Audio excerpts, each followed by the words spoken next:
Today I'm going to show you how I like to reinforce my yarn along the bottom of my adult slippers. I suggest doing this for any adult size slipper to help prolong the life of your slippers. This is recommended on my adult fold-over slipper pattern, but I also recommend it for my pad rag versions too. I do this because adults don't tend to grow out of their slippers as quickly as infants, toddlers, or children. So hopefully this will make them last a little bit longer. You're going to need a pair of scissors, a needle, some artificial sinew, and the sole of the slipper that you're working on currently. I will note that I've purchased this larger spool from Bill Warb Furs here in Winnipeg, Manitoba, but I've also seen this at the Michaels store close by me, as well as smaller versions of artificial sinew. Artificial sinew is a really thick and sticky thread or yarn that cannot be broken no matter how hard you pull. The only way for it to break is to use scissors or something sharp.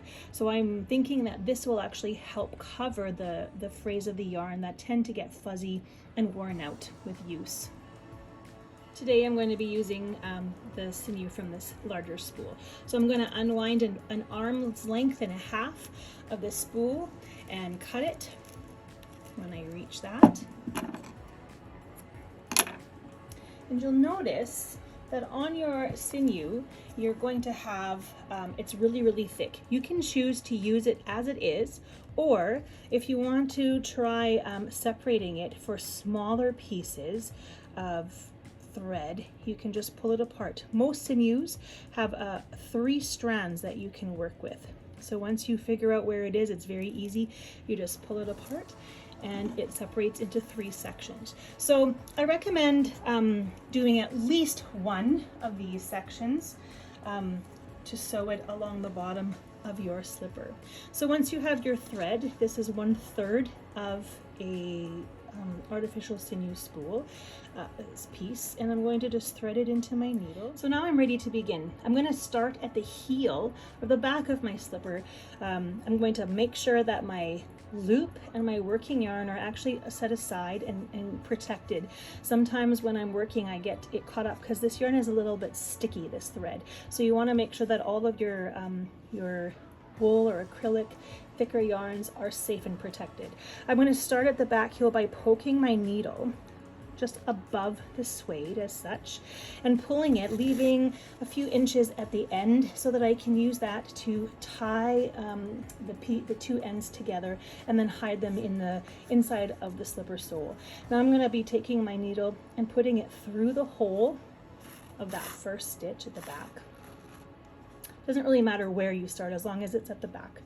I'm going to do again the second stitch beside it and then poke it through the hole. I'm going to continue like this all the way around until I have covered a bit of each of these bottom sections of the sole. Sometimes if I notice a piece that's a little bit wider or protruding out a little bit more, or if it's in a high wear area like the back heel and sometimes the sides at the toe, they get more use than most other sections of the slipper. Sometimes I will go over that with a crisscross. So I've done the first stitch going sideways on this back. Now I'm going to try to cross it over.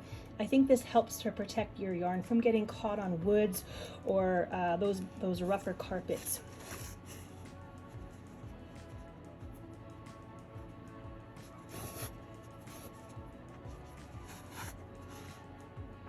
Okay, I've reached the end of my slipper. I'm right back to where I've started and I've gone all the way around.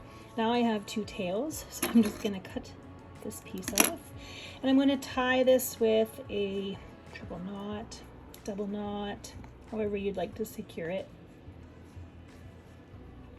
Nice and tight. And again. And now it is secure. I'm going to take my needle, get rid of that extra thread, and I'm going to take both of these ends. Sometimes if they are close enough in length, then it'll work. Other than that, I'll just use it one at a time. But today, they're almost the same. And I'm going to weave my tails in through the back stitches of the original row of this slipper. Just like that. If it's long enough, you can go back up and hide that end. Don't want them to be prickling or poking sensitive feet.